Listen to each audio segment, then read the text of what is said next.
from the top. Hi folks, I'm Adrian Sanabria, the host of Enterprise Security Weekly. Every week, we interview the most interesting folks we can find, talking about the most pressing cybersecurity issues and challenges facing the enterprise today. Myself and my co-hosts have each been in the industry for decades, long enough to see the patterns in the industry and explore where trends are going. In addition to enterprise challenges, we also follow the vendor space, the most interesting security startups emerging, technology and product trends, all the most interesting funding and acquisition announcements. Finally, we love to discuss the latest trends in tech and how they'll impact cybersecurity. If you're wondering how the latest in AI, quantum computing, cloud, and DevOps is going to impact security a few years down the road, you should follow the Enterprise Security Weekly podcast.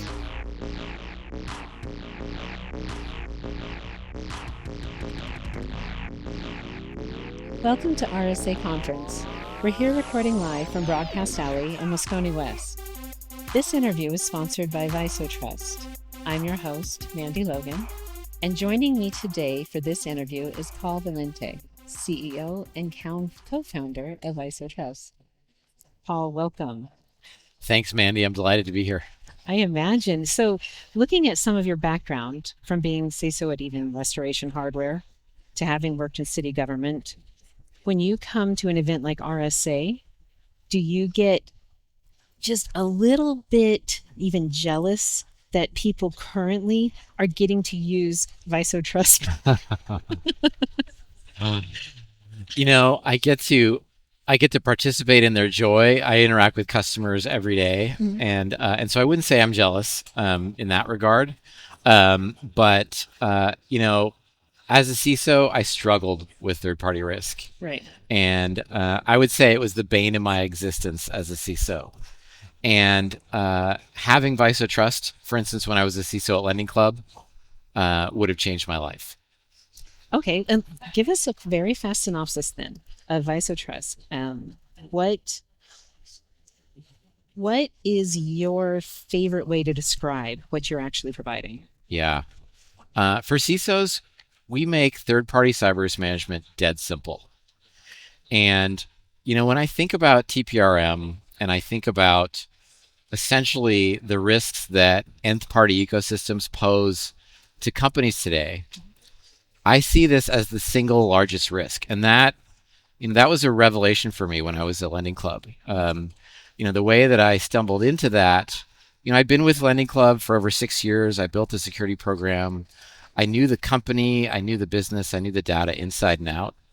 And I remember on a Tuesday morning in executive staff meeting led by our CEO, Scott Sanborn, he'd heard about a breach in the news, probably about an hour earlier. And he turned to me and he said, "Paul, are we impacted?" Right in front of the entire C staff. And like I said, I knew everything about the company, but unfortunately, we had thousands and thousands of vendors there, and we were in the thousands before we even started assessing them. And our assessment processes were slow and labor intensive, and like many companies relied on questionnaires, so they were not very meaningful, right? And so he wanted answers, but unfortunately all I had were questions. Like, I didn't know what data of theirs they had. This was Dropbox, which they had another breach just a couple of days ago. I didn't know whether the data was encrypted or not. I didn't know whether we'd read their SOC 2. And so that led me to really look at third-party risk and realizing the size of not only our nth-party ecosystems, but how quickly that footprint was increasing. I realized not only is this the worst problem in cybersecurity, but this is the problem that has the worst solution. Questionnaires and ratings. Right, going back to a very manual, almost analog Yeah. thing that was it your experience when assessing third-party risk that it was not days, not weeks, but months or possibly into years before you would even get a glimpse of what the true risks were? Yeah, you're absolutely right. And not only that, we would have delayed business, burned business stakeholder relationships, been branded the Department of No, accused of killing innovation in the process, to then only have a questionnaire response, which is typically filled out by salespeople and contains very biased results, right? And so here we were slowing down our business and at the same time not moving the needle on risk, right?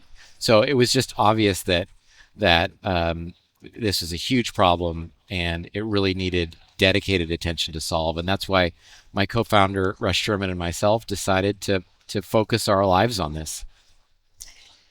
I applaud and I can absolutely respect that, the impetus, being able to identify that the amount of time, the amount of just the extremely broad landscape. So now when you look at Viso Trust being able to really assess third parties, and even from what I'm reading, it seems going to fourth party at times, being able to get actionable information.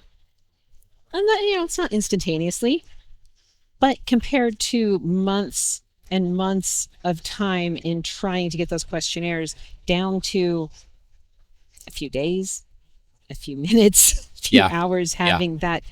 Can you give us an example of how you have seen that already really change, where the security department isn't a bottleneck, but actually becomes a business driver? Yeah, that's a great question. And when I think about, today we have successful customers really in every industry vertical and in locales across the globe, including some of the largest banks and most mature TPRM programs. And when I think about customers like Notion, like Cruise Automation, part of GM here in the city, Instacart, Gusto, Upwork, many of them come to us.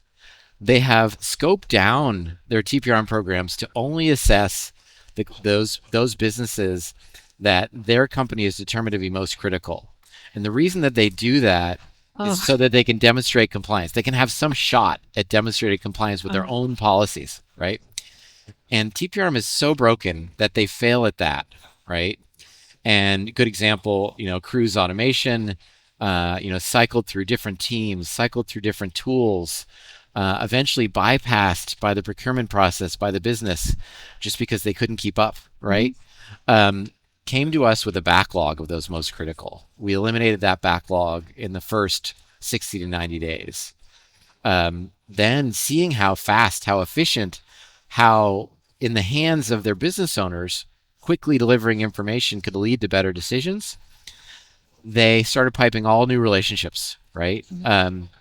And for the first time, being put in the position to reflect not only just those business critical relationships, but really their entire potential risk ecosystem, and seeing how they could also incorporate, as you mentioned, nth party risk, right, through the risk network feature and through our AI-based detections of fourth party relationships, and but to really put the icing on the cake, them telling us in their testimonial, which they did a wonderful case study for us, that not only had they eliminated over 90% of the operational effort, but they had reinvented the image of their security team, essentially having other teams reach out to them and say, wow, we really need to up our game, and being held as essentially the poster child for innovation and automation to which other teams aspired. Hearing that, which that was the opposite of what my experience was when I was a CISO at Lending Club. And so again, that would have been life-changing for me. And so that is hugely rewarding to be delivering, for my co-founder and I, delivering the solution that we'd wish we'd had, when we were in their shoes. Absolutely. That, what I'm hearing, and part of it is you're able to then look at the security team and go, wow, they're becoming like the brick house. They're becoming that sentinel, like that complete, hardened and capable and forward thinking, not just reactionary team. So with that, in the alerting, the information that comes through checking all the third party risks, do the third parties, do the vendors also get reflexive benefits? They do. One really big difference for us against kind of the myriad of TPRM solutions that are out there is that vendors actually love interacting with our platform. Instead of receiving, hundreds of questions that they have to triage, instead of being confronted with inaccurate ratings that they then have to try and sometimes even purchase tools to try and fix from a reputational standpoint rather than a actual security standpoint. Instead, because they're only taking in a 5 to 10 minute session prompted to upload artifacts of their security program that already exist, they are delighted. And for us, that means 99% vendor adoption, which for our customers means scalability and coverage across their population. Which I mentioned that example of me in that meeting with our CEO and the executive team at Lending Club that was so pivotal for me. It's really being in the know, that's so important for CISOs. Your knowledge and the fact that you can be relied on for accurate information at any time, that's your currency as a CISO. That's your credibility is everything, right?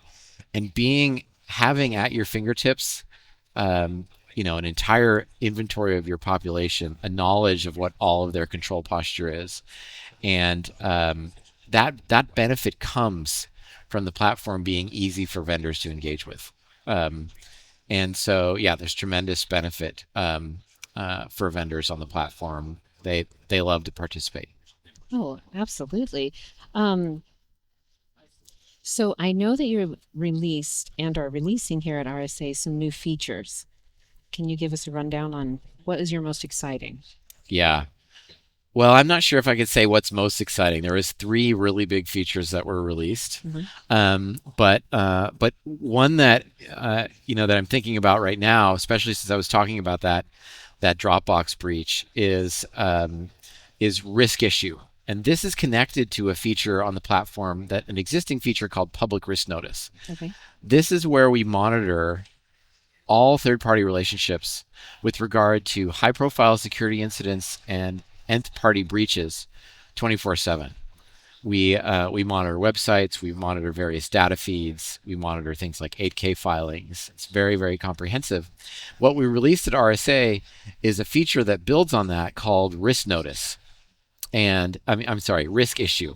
Okay. What that does is, with regard to your population, if there's a particular breach or high profile incident, it now becomes an issue on the platform, and you're instantly in a position to understand how your third parties and your nth parties may be impacted and how you may be impacted as a result, and to interact with the third party on the platform to essentially work that issue to resolution. This is very, very powerful for our customers. We also, in the third-party response flow, we've integrated our artifact intelligence directly into that flow. That's another key feature here at RSA today. And that's constantly updating. I mean, that's basically real-time updating. Right. And that allows, as vendors are interacting with the platform and uploading artifacts, they're in real time analyzed for control coverage.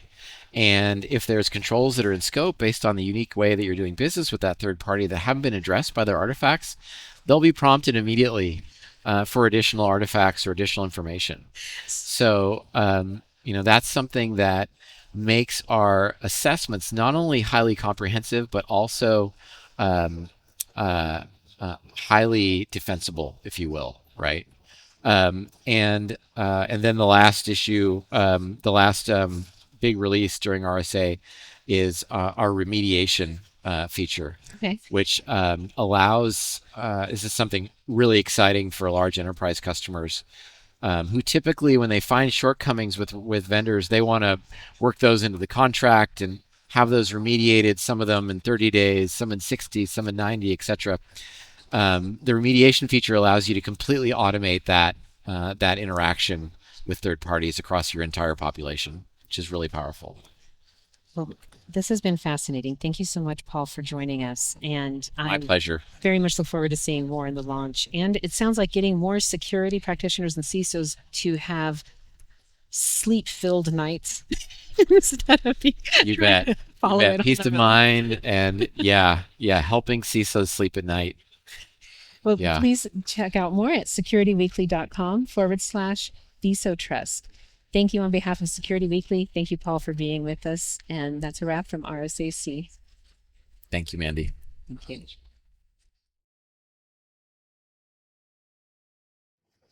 And we're here at RSA Conference 2024 in Moscone West, Broadcast Alley.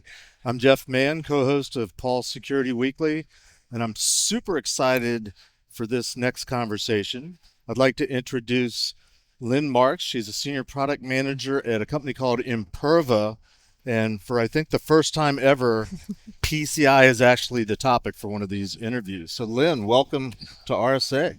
Thank you very much. I'm very excited to be here. Tell us a little bit about yourself, Lynn.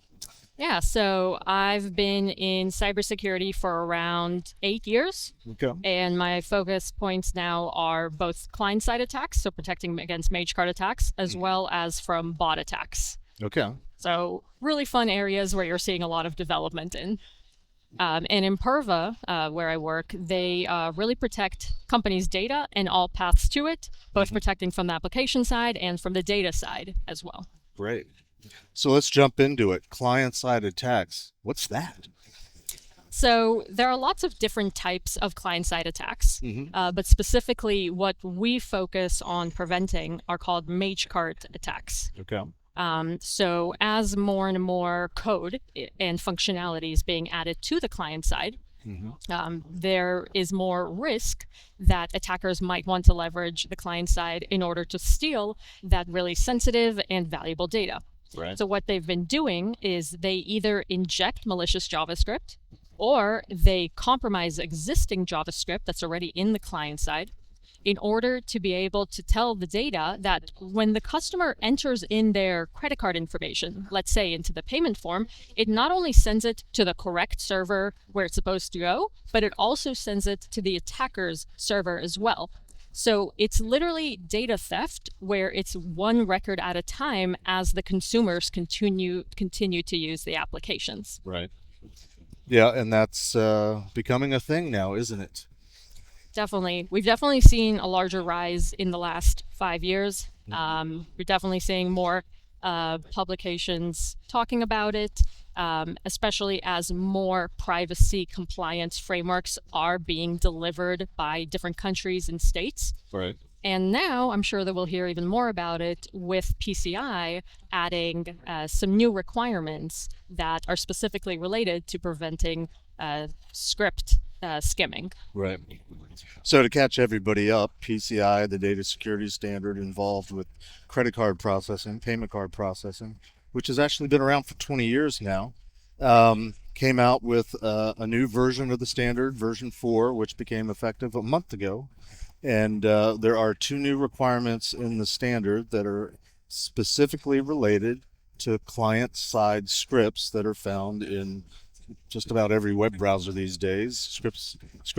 Client-side scripts are there to speed up the process, speed up the user experience, and it's kind of a big deal for PCI. One of the things that I've noticed is the fact that there's actually vendors that are actually want to talk about PCI and have something that's focused for meeting an actual PCI requirement, which I've been doing this a long time, is relatively rare.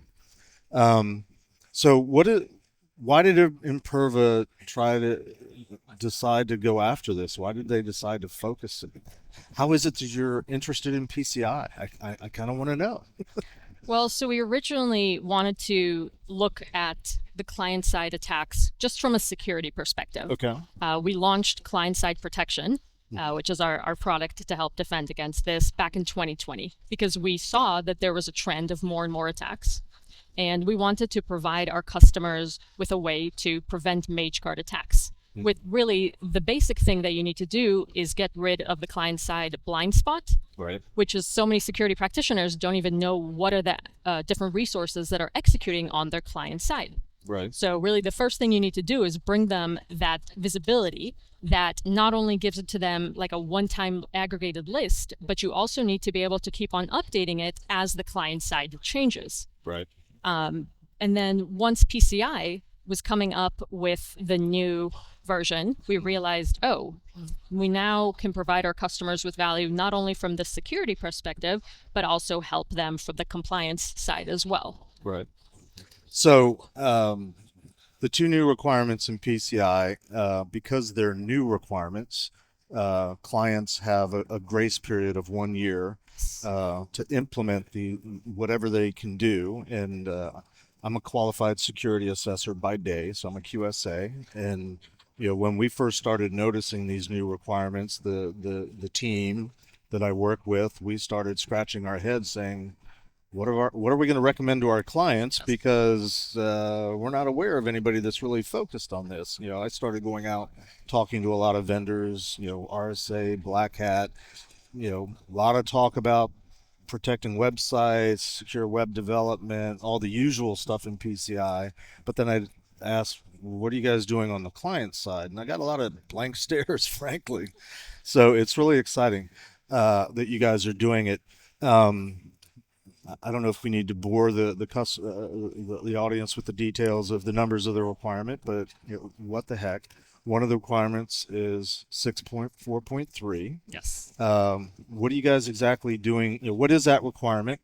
And what are you guys doing exactly to meet that? And especially for clients, you should be listening if you're doing PCI.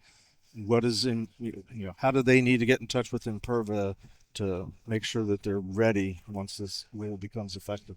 Yes. So 643 is all about making sure that customers actually have an aggregated list of everything that's executing on the client side. So it's telling them that they need to authorize all of the scripts. So they, have to manually show that they've approved each one of them. Right. They have to have a written justification, and they have to make sure that there's integrity in the detection for the payment page.